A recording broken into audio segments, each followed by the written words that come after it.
Welcome back to redheart.com as well as the Crochet Crowd. It's your host Mikey here at the helm, and we are here to address a major question that has been flooding our inboxes. The question is, can Red Heart Boutique Sashay be used for arm knitting? And if so, what is the secret formula to be able to pull off an amazing scarf? So in today's tutorial, we are going to answer that question. And just minutes ago, I did a sample in order to prep for this tutorial. I have to tell you, here's a secret, and don't tell my friends over at Red Heart. They told me what the secret was to be able to pull one of these off, and I'm like, there's not enough yarn in these small balls in order to do it. And boy, was I wrong. You know, I should never question them in the first place. But you know, sometimes you're given advice and you're thinking to yourself, that cannot be done. And all of a sudden you have egg all over your face as you're doing it. So in today's tutorial, I'm going to demystify or take the mystery out of being able to arm knit with Red Heart Boutique Sashay. So roll up your sleeves and let's get started. So while I get started here, we do have other arm knitting videos that are slower and more comprehensive on being able to teach the concept. So if I'm going too fast for you today, we always have other videos. First of all, what you need to do is grab your Red Heart Sashay, slide the ball band off and put it somewhere else where the maid can find it later, and all of a sudden you've been awarded this. This is the Red Heart Boutique Sashay Metallics, and the metallic line is really quite fabulous for being able to be almost variegated in colors and is making a very shimmering kind of look. You can also just use the variegated, you can use the solids, as well as you can use the sequin that are available. So once you have your ball band off, you can drop it to the floor. My floor is clean, and we are going to get started right now. And I'm going to bring in the camera closer so that you can see how I'm getting started. And then once you understand the concept, you can have one of these in about 5 minutes. Okay, to begin today, we just have to do an arm's length of distance. And this is the beginning tail that you will need to start off your knitting. So we have to create the slip knot. So we're just going to use our wrists or our arms, and we're going to wrap around twice. And just let it float onto your hand, just like so. This is the back of your hand forward. So you're going to take the back one and move it up over the forward, but not over your hand. You're going to grab this other one that's now the new back one, pull it up, and then just using your fingers, grab the other one. Like so, and there is your slip knot. So let me show you again. So wrap it around your hand twice. The back of your hand, take it forward, but not all the way. Grab the new back one up, and then just using your fingers, grab the other one and pull up on it. And that is your slip knot to begin with. So now we have to slide this onto your wrist. So you just have to slide it onto your wrist and tighten things back up so that it, just like so. You have to get it off your hand, so don't over tighten it or you'll be stuck to your knitting for the day and you have to explain to everybody in the grocery store what you're doing. So what you have to do today is that you have to cast on 8 stitches. So here is my memory hook for you, and you're going to love this one. I just came up with it. This is my actual take number 2. So I want you to grab the yarn like this. So I want you to fist it. Then I want you to use your pointer finger and your thumb and separate it. Separate the 2 strands. Then take this hand and go down it. Okay? And now taking this hand over here, I want you to slide up it, up your wrist or up your palm, okay? And then with this finger right here, and these fingers, I want you to grab that. So grab it. And then once you grab it, you're going to use your hand and wrist it. Isn't that a cool memory hook? So let me show you again. So here it is. And we want 8 of these, so we got 2 now.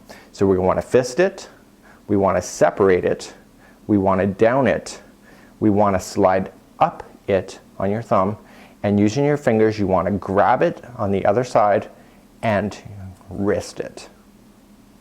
Like so. And now let's pull everything back tight again. So here we go. So we're going to fist it, separate it, down it, slide up it, which is on your wrist or in your palm. And then I want you to use your fingers and grab it. Grab it. This is the fun part. Grab it. And then I want you to wrist it. Like so. And let's tighten everything back up. So now we have 1, 2, 3, 4. So I'm going to speed up now. So you're going to fist it, separate it, down it, slide up it, grab it, and wrist it. And tighten it back up. I should say tighten it then. Okay, so let's fist it, separate it, down it, slide up it, grab it, and wrist it, and tighten it. So we have 1, 2, 3, 4, 5, and 6. 2 more to go. So fist it, separate it, down it, slide up it, grab it, wrist it, and tighten it. Like so. One more time. So fist it, separate it, down it. There we go. Slide up it, grab it, and wrist it. And there is all of your stitches right here. So all 8. Now you have a fabulous bracelet, and now it's time to begin knitting.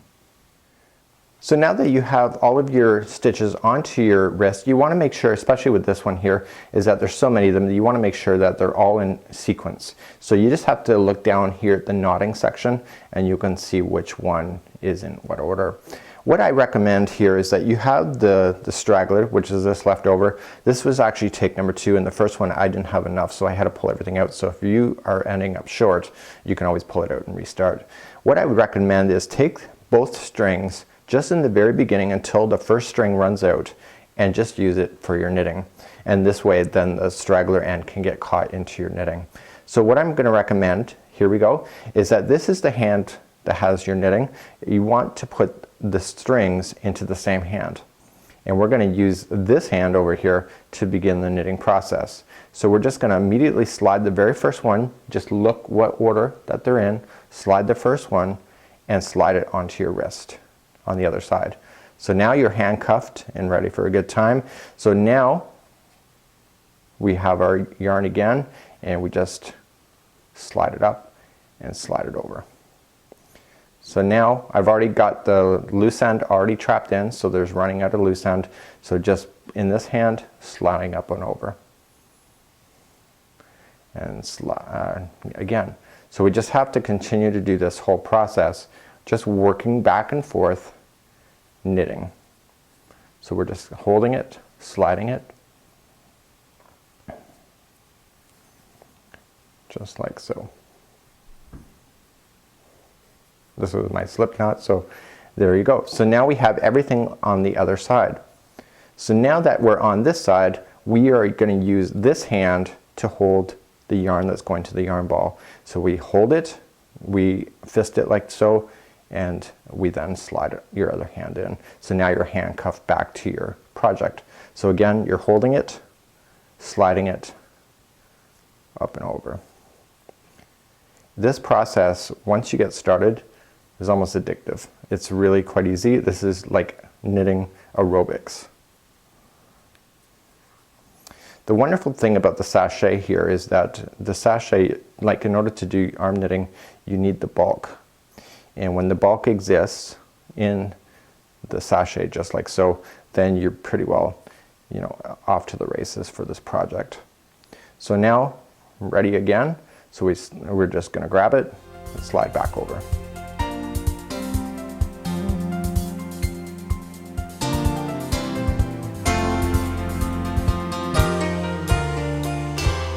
So we're now coming off to the casting off process, and I have to say the yarn ball being on the floor is a great toy for the cats, so they think. So I need to look down at my yarn ball as I'm coming to the end of this project to determine if I have enough yarn to be able to do the casting off process. You want to make sure that there's enough there so that you're not going to be short at the end.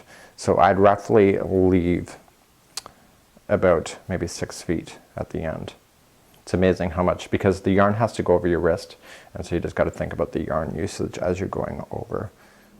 So this is how much yarn I have left, and I'm ready to cast off at this point. I am not comfortable casting off doing with my right hand. I like it to be on my left. So if this is happening to you and your last one happens to be on your right like it did with me, I'm just going to slide the whole thing up onto one wrist and onto the other, just like so. And just be a little conscientious that when you do this, you actually have to slide it back off.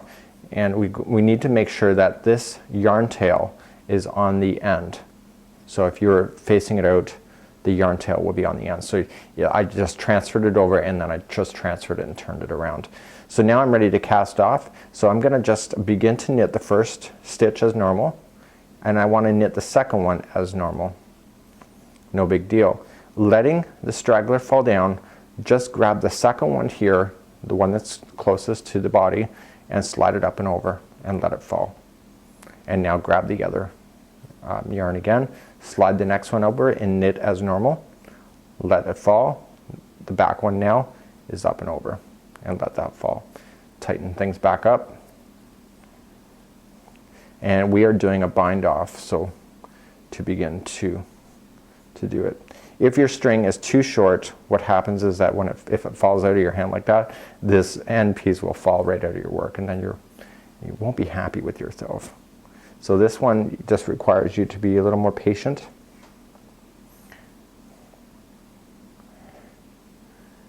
And to make sure that you have control of your yarn at all times. And I'm getting really close to the wire here. So I couldn't have planned that any better, because you don't want to waste your stuff. And then of course your last one, like so. And now this is your last one here. So you're going to want to tie this into a knot so that it does not come out on you. Like so. Like that.